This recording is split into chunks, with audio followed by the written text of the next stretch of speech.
الحمدللہ الحمدللہ والصلاة والسلام علی رسول اللہ وعلی آلہ وصحبہ ومن والاه اما بعد۔ آج ہمارے درس کا موضوع ہے سورہ رحمان میں جنتوں کا بیان۔ اسلامی بھائیوں، اللہ تعالیٰ نے اپنی کتاب کی کئی جگہوں میں اپنی جنت کی صفت بیان فرمائی ہے۔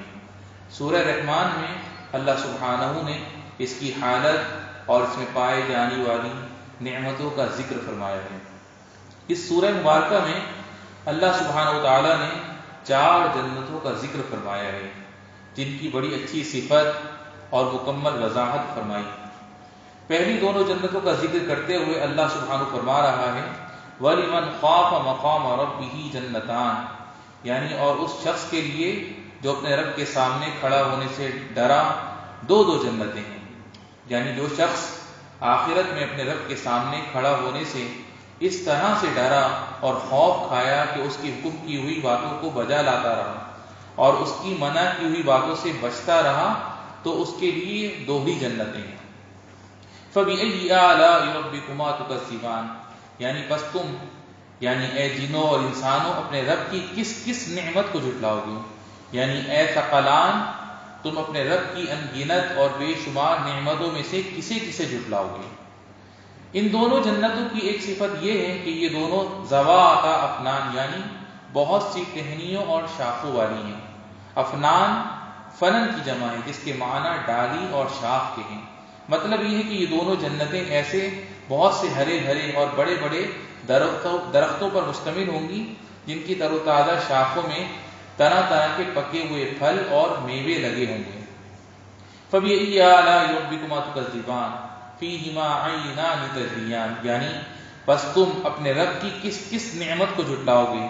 ان دونوں جنتوں میں 2 بہتے ہوئے چشمے ہیں، یعنی ان دونوں باغوں میں پانی کے 2 ایسے چشمے بہ رہے ہوں گے اور جاری رہیں گے، جن سے درختوں اور ڈالیوں کو سیراب کیا جاتا رہے گا۔ فَبِأَيِّ آلَاءِ رَبِّكُمَا تُكَذِّبَانِ فِيهِمَا مِن كُلِّ فَاكِهَةٍ زَوْجَانِ، یعنی بس تم اپنے رب کی کس کس نعمت کو جھٹاؤ گے۔ ان دونوں باغوں میں ہر قسم کے میووں کی 2 قسمیں ہوں گی، یعنی ان دونوں باغوں میں ہر طرح کے میووں کی 2 قسمیں ہوں گی اور ہر قسم کا مزہ، لذت اور رنگ دوسری قسم سے مختلف ہوگا۔ فَبِأَيِّ آلَاءِ رَبِّكُمَا تُكَذِّبَانِ مُتَّكِئِينَ عَلَى فُرُشٍ بَطَائِنُهَا مِنْ اسْتَبْرَقٍ، یعنی پھر تم اپنے رب کی کیا کیا نعمتیں جھٹلاؤ گے۔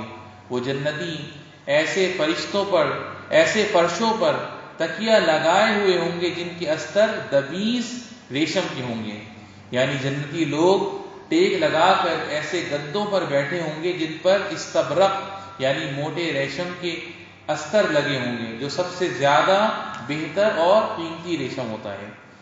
وَجَنَّ الْجَنَّتَيْنِ دَانٍ، یعنی اور ان دونوں جنتوں کے میوے بالکل قریب قریب ہوں گے، یعنی ان دونوں باغوں کے پھل جنتیوں سے اتنے قریب ہوں گے کہ وہ جب چاہیں گے اور جس طرح چاہیں گے انہیں لے سکیں گے، چاہے وہ کھڑے ہوئے ہوں یا بیٹھے ہوئے یا لیٹے ہوئے ہوں۔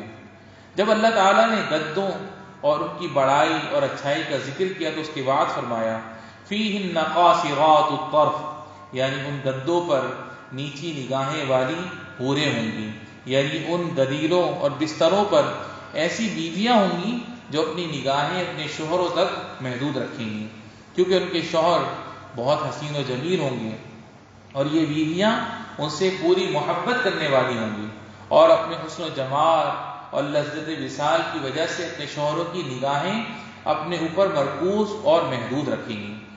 لم یطمثہن انس قبلہم ولا جان، یعنی جن کو اس سے پہلے کسی جن و انس نے ہاتھ نہیں لگایا ہوگا، یعنی انسانوں اور جنوں میں سے کسی نے اس سے پہلے ان کو چھوا نہ ہوگا۔ وہ کنواریاں ہوں گی اور اپنی خوبصورتی اور ناز و انداز کی وجہ سے اپنے شوہروں کو محبوب ہوں گی۔ اسی لیے اللہ عز و جل نے فرمایا کأنہن الیاقوت والمرجان، یعنی وہ حوریں یاقوت اور مونگے کی طرح ہوں گی، اور یہ ان کے صاف و شفاف انتہائی خوبصورت اور بارونق ہونے کی وجہ سے ہوگا۔ فَبِأَيِّ آلَاءِ رَبِّكُمَا تُكَذِّبَانِ هَلْ جَزَاءُ الْإِحْسَانِ إِلَّا الْإِحْسَانُ، یعنی بس اپنے رب کی کیا کیا نعمتیں جھٹلاؤ گے، احسان کا بدلہ احسان کے سوا کیا ہے؟ یعنی دنیا میں جو اپنے رب کی اطاعت کر کے اور اس کے بندوں کو نفع پہنچا کے اچھے کام کرتا رہا، اس کا بدلہ آخرت میں اجر عظیم، جنت میں ہمیشہ رہنے والی نعمت اور رب سبحانہ کا دیدار ہی ہے۔ جیسا کہ اللہ سبحانہ وتعالی نے فرمایا للذین احسنوا الحسنى وزیادہ، یعنی جن لوگوں نے نیکی کی ان کے واسطے خوبی ہے اور اس سے بھی زیادہ۔ حسن جنت ہے اور زیادہ اللہ کریم کے چہرے کا دیدار ہے۔ سبحان اللہ۔ اس صورت کے بارے میں گفتگو کو ہم انشاءاللہ آئندہ کے درس میں مکمل کریں گے۔ والحمد للہ رب العالمین۔